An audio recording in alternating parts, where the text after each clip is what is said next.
بات چل رہی تھی ہمارے تصوف کے حوالے سے، آج مختصر سی بات کروں گا۔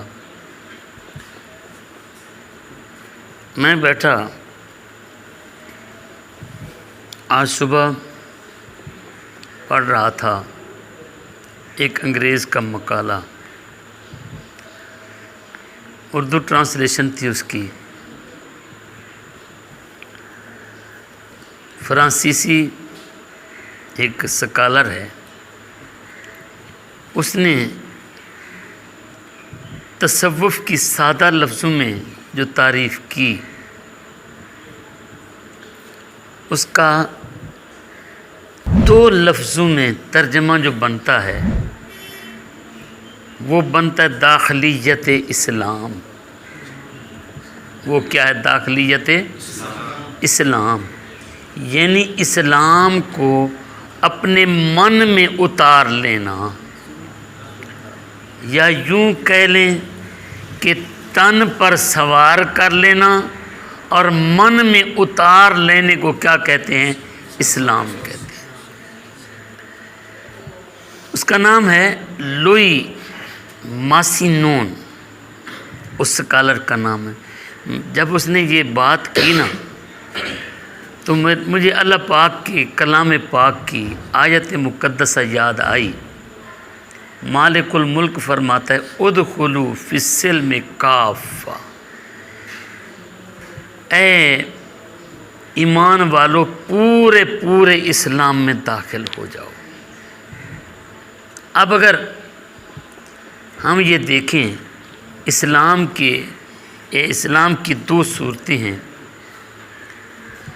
اعمال عقائد کے بعد 2 صورتیں ہیں، ایک ہیں جسمانی اعمال، ایک ہیں روحانی اعمال۔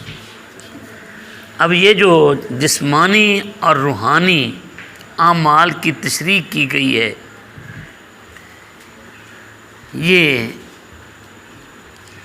جسمانی اعمال سے مراد یہ ہے کہ آپ نماز پڑھیں، روزہ رکھیں، حج کریں، لیکن مقصود اس سے کیا ہو کہ دنیا کو پتہ چلے میں نیک بن جاؤں اور ہمارے لیے لوگوں میں چرچا ہو جائے۔ اسے کہتے ہیں جسمانی اعمال۔ روحانی اعمال کیا ہیں؟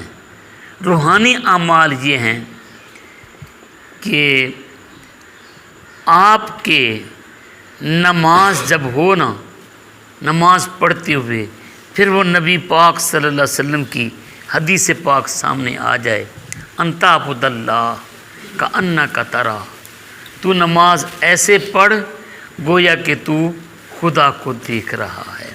جیسے مولا علی رضی اللہ تعالی عنہ ارشاد فرماتے، جب میں نماز پڑھتا ہوں، سجدہ کرتا ہوں، تب تک میں سجدے سے سر نہیں اٹھاتا جب تک میں اپنے مالک کا دیدار نہیں کر لیتا۔ تو یہ چیز، یہ روحانی اعمال ہیں۔ یعنی خلاصہ اس کا یہی ہے کہ تصوف آپ کے انگ انگ میں اسلام کو اتارنے کا نام ہے۔ یہ تصوف، یہ موٹی پگڑی، لمبے جبے، چھوڑی ہوئی لٹیں، ان کا نام نہیں ہے۔ تصوف ایک تیرے باطن میں کہ اس کیفیت کا نام ہے کہ ہر وقت آپ کے حواس پر محبت محبوب طاری رہے، آپ کے کردار پر، آپ کے اطوار پر، آپ کی گفتار پر رنگ محبوب غالب رہے۔ اسے کیا کہتے ہیں؟ تصوف کہتے ہیں۔ اب تصوف اگر اس کا نام ہے حقہ پی کر، بھنگ پی کر علی علی کرنے کا، تو یہ تصوف نہیں ہے۔ کار شیطاں می کند نامش ولی، گر ولی این است لعنت بر این ولی۔ صوفی کہتے ہیں کہ اگر کام شیطانوں والے کرے اور خود کو ولی کہلائے یا پیر کہلائے یا مرشد کہلائے، چاہے کسی مسند پر بھی قابض ہو جائے، وہ ولی نہیں ہے، بلکہ اگر اسے تم ولی کہتے ہو تو اسے ولی پر لعنت ہے۔ ٹھیک ہے نا؟ ولی کا معنی تو اللہ کا دوست ہے، اور جو دوست ہوتا ہے وہ دوست کی کبھی مخالفت نہیں کرتا۔ تو جب دوست، پھر وہ بھی دوست رب کا دوست ہو جائے، رب کا دوست ہو جائے، تو پھر اس کی جلوت، اس کی خلوت اپنے محبوب کی یاد سے لبریز ہوتی ہے۔ اب محبت کا جب معنی ہے تو محبت کہتے کس کو ہیں؟ محبت اس چیز کو کہتے ہیں کہ من احب شیئا اکثر ذکرہ، کہ جس کو جس سے محبت ہوتی ہے وہ کیا کرتا ہے؟ بات بات میں بات اپنے محبوب کی کرتا ہے، بات بات میں بات اپنے محبوب کی کرتا ہے۔ میں جناب سیدنا عبداللہ ابن عمر رضی اللہ تعالی عنہ کی بیٹا پڑھ رہا تھا حالات، آپ ہائے ہائے آپ بات کرتے ہیں نا تو کہتے نماز پڑھتے ہوئے کیا کرتے ہیں؟ کہتے ہیں کہ حضور صلی اللہ علیہ وسلم نے نماز میں پاؤں یوں رکھے تھے، آپ حضور صلی اللہ علیہ وسلم نے ہاتھ یوں رکھے تھے، حضور صلی اللہ علیہ وسلم کھانا یوں کھاتے تھے۔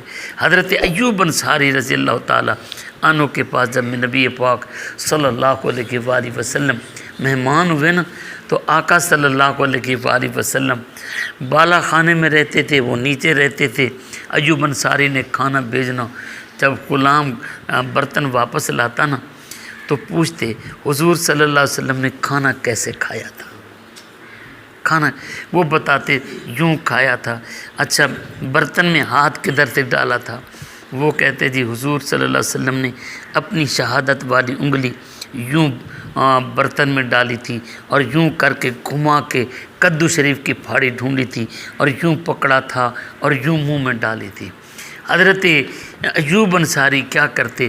اسی طرح اسی جگہ سے اپنی انگلی اس برتن میں داخل کرتے، اور اس برتن میں داخل کر کے ویسے انگلی گھماتے، ویسے انگلی گھمانے کے بعد کدو کی پھاڑی ڈھونڈتے، پھر اٹھاتے اور منہ میں ڈالتے اور پوچھتے کیا اسی طرح محبوب نے اٹھائی تھی؟ اس ادا کو اپنانے کا، اسی طرح محبوب کے ادا کو اپنانے کا نام تصوف ہے۔ اگر یہ ایک صوفی پہ طاری ہو جائے تو پھر اسے صوفی کہا جا سکتا ہے۔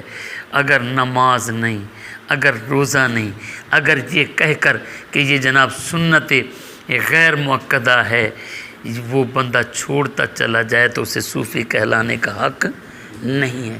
صوفی کہلانے کا حق اسی کو ہے کہ جو ہر رنگ میں محبوب کے ڈھنگ میں رنگا جائے، وہی صوفی ہے۔ بس اللہ پاک حاضری